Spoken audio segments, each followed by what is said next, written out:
The Emperor and Empress of Flame. An extremely threatening couple that was never before seen together until our journey to the new world.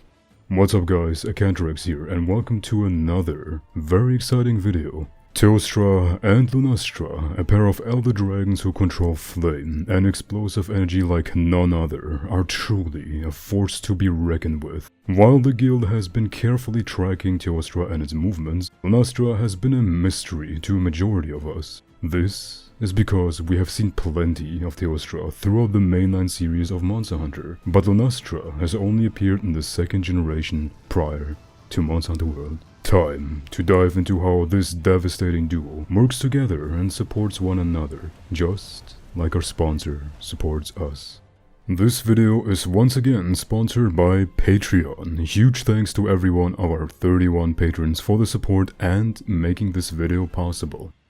One of the most remarkable things regarding Teostra is its design and appearance. It's an elder dragon, but in reality Teostra bears no resemblance to a dragon at all. It is actually more similar to a mythological creature such as the Manticore. Teostra is immediately recognizable to most of us since it is strikingly similar to the lines we see in real life, even with obvious differences like its horns and wings. The guild views Teostra as a serious threat and tries to keep track of its movements as much as possible. However, they consistently lose track of Teostra since it tends to reside in extremely harsh living environments such as faraway deserts or secluded volcanic areas, aka regions that are almost impossible for humans to freely explore. It has been spotted outside of these zones in the past, most notably the Swamp and Elderwood. Curiously enough, the guild mostly finds Teostra because of how it accidentally wanders near human settlements during its hunt for food. Since the guild recognizes this elder dragon as a huge threat, one might wrongly assume that Teostra eats humans. Teostra actually doesn't care for the taste of our hunters, but rather hungers for various ores, minerals, and gunpowder, which are rich in heat energy. These ores and minerals help fuel Teostra's flame and powder production, which explain why we mostly find this monster in volcanic regions where ore is found in abundance. Teostra is able to use a flame breath like most dragons from legends, but he is also able to coat its entire body in flame, scorching enemies that get too close. This flaming hot elder can also control this aura so that only specific parts of its body are coated in flame, or it can expel a wave of fire in one single burst. Anyone who uses ranged weapons will be familiar with his coating or flame aura, as the wind pressure caused by him creates a protective barrier for Teostra that stops ballgun bolts, arrows, and slinger ammo. If this wasn't enough for Teostra to earn the title Emperor of Flame, he can also disperse a flammable powder that is stored in tiny hairs growing under his wings. First, Teostra will disperse the powder by shaking its wings or limbs. Then he will create a spark by gnashing its teeth, which will cause explosions throughout the area where the powder was distributed. If you look at Teostra from an aerial view, the surface area of its coat extends as far as possible on its wings in order to maximize the production and storage of this powder. It is important to note that Teostra is only able to release this powder when, in what the guild calls its dispersion state. This state is recognizable by looking at Teostra's horns. When in this state, the tip of his horns glow red. Once the guild had discovered this, they assumed that Teostra manipulates flame, powder distribution, and explosions through his horns. However, this has yet to be confirmed. It is heavily assumed though, since in past generations breaking Teostra's horns meant that he could no longer generate his flame aura. It should also be noted that once Teostra's flame and powder coatings reach a certain degree, that the center of his mane will glow as well. This is due to all of the heat that has accumulated. Teostra's mane is not just there for appearance sake though. The hairs of the mane are actually quite hard and protect his neck by deflecting blades of standard quality and sharpness. It also aids in the production and storage of the explosive powder mentioned before, while allowing Teostra to stay hot enough to manipulate his flame easily. New World Teostra is known to have a thicker, more full mane than its Old World counterpart. The hairline actually extends all the way to the base of their necks. But Teostra is not just a threat because of his flame and powder. Despite how large Teostra is, he is surprisingly agile and charges across burning surfaces easily. This agility is thanks to his well-developed limbs, claws for traction, and wings that cut down on air resistance. If his ability to charge quickly wasn't enough, Teostra is also known to take to the skies and engage in aerial combat with other foes or attack hunters from above. Interestingly enough, Old World Teostra did not fly as much as its New World counterpart. Because of that, researchers used to believe that its wings had lost some of their functionality. We have obviously learned that this is false. The most memorable attack from Teostra combines its flame, explosive powder, and its flying capabilities, and we're sure you all know what we're talking about. You guessed it. Teostra's supernova. Teostra will soar into the sky, condensing all of its combustion energy before releasing it at once in a massive explosion. Old World Teostra's nova is activated differently though. It simply occurs after the monster has been enraged for 100 seconds. Almost all hunters who get caught in this explosion faint, so don't stay close unless you know how to stop,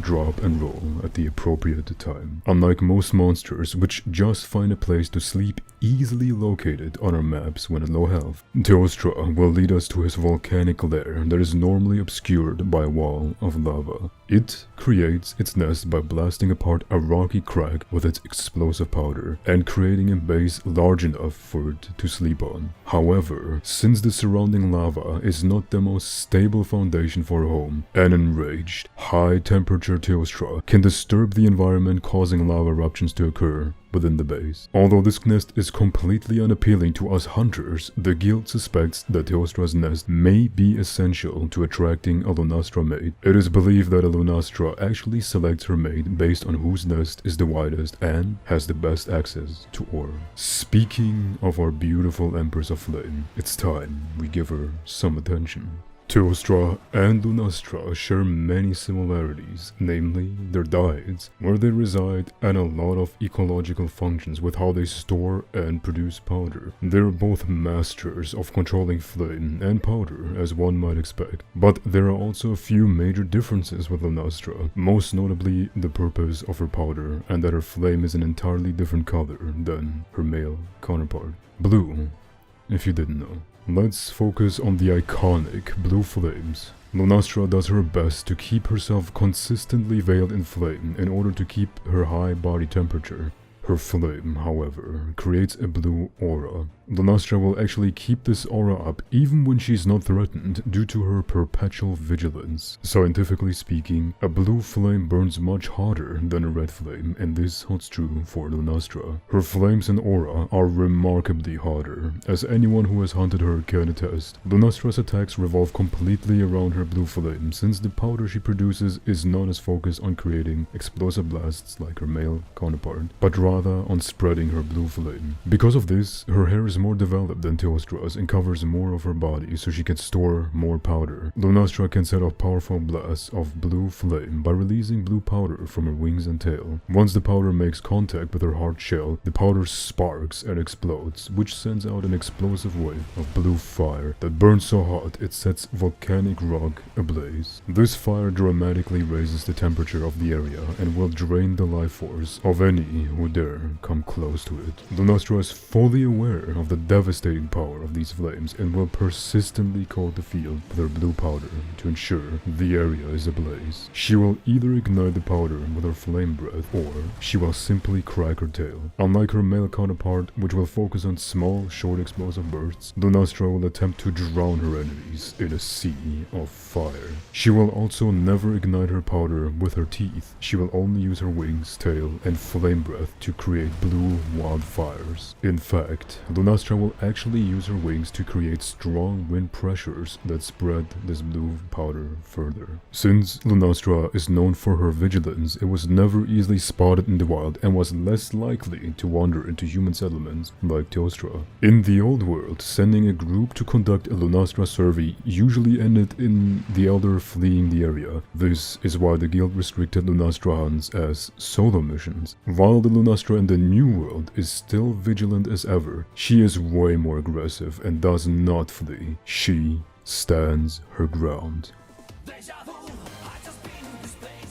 When observing Teostra, he is not hostile when encountered, and only becomes aggressive if attacked by the hunter. Lunastra, on the other hand, will become immediately aggressive the minute she senses any other form of life in her territory, and strike. Lunastra is such a threat that the guild and expert hunters suggest extinguishing the non-active blue flames as soon as possible, either with small barrel bombs or crystal bursts, or by lowering the temperature with slinger ammo or weapons with the water element, since the fire spread as long as Lunastra is surrounded by powder. The guild considers this such a danger that they actually recommend to assign one hunter the role of extinguishing fires. As one would expect, Lunastra also has an ultimate attack, but it has a very different effect than her male counterpart. Lunastra's continuous coating of powder creates a dense pocket of air around her. This pocket retains heat and will raise her body temperature over time. If her body heat rises above a certain temperature, she will disperse a unique powder. Once this powder is ignited, it will create an explosion called Hell Flare, appropriately named since she takes to the skies and unleashes a massive ball of blue flame that causes continuous damage to the hunter over time and punishes all who enter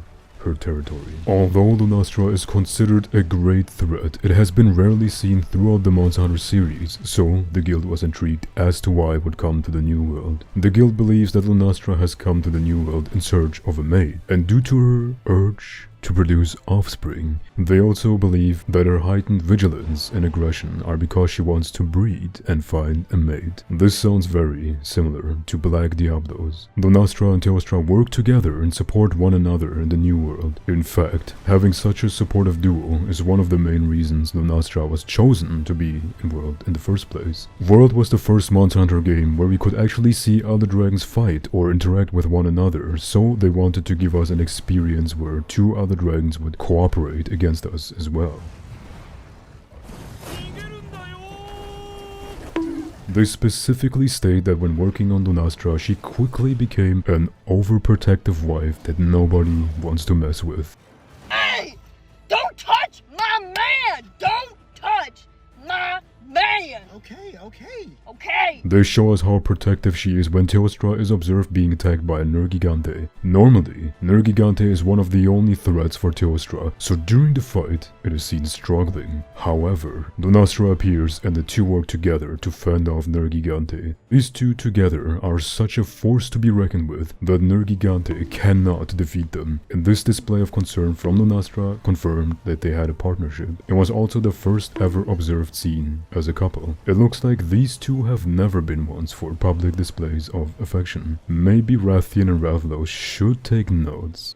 However, the most notable addition in making these two collaborate has to be their combined Nova. Anyone who has hunted these two together can comment on how beautifully terrifying this attack is. The combined Supernova and Hellflare are typically referred to as either the Emperors of Flames Bond or the Empress of Flames Bond. This is truly an accurate name as you watch them both fly into the sky and witness their powders fuse together to initiate a chain of explosions. It is almost like an explosive, very deadly tango. After the explosion, Teostra's flames fuel Lunastra's wildfires, which increases their severity and saps the life out of hunters and other living creatures in the area. This is the first time in the main series of Monster Hunter that we have ever seen two monsters have a coordinated attack. It is truly a sight to behold, if you manage to live through it, that is. Lunastra may have not been the most popular hunt, but we're grateful she is no longer just Blue Teostra, and that we're able to see her first reappearance in the mainline series in such a cool, inspiring way. As hunters, we're always given many options for our missions, solo, duo, or four-man teams, and now we're able to see how destructive Elder Dragons can be if they're given the same treatment. We can only hope we get to see more of the fiery duo, Teostra and Lunastra, in future Monster Hunter games. Let us know which monsters you want to see next down in the comments, and as always, we'll see you guys in the next one. Peace.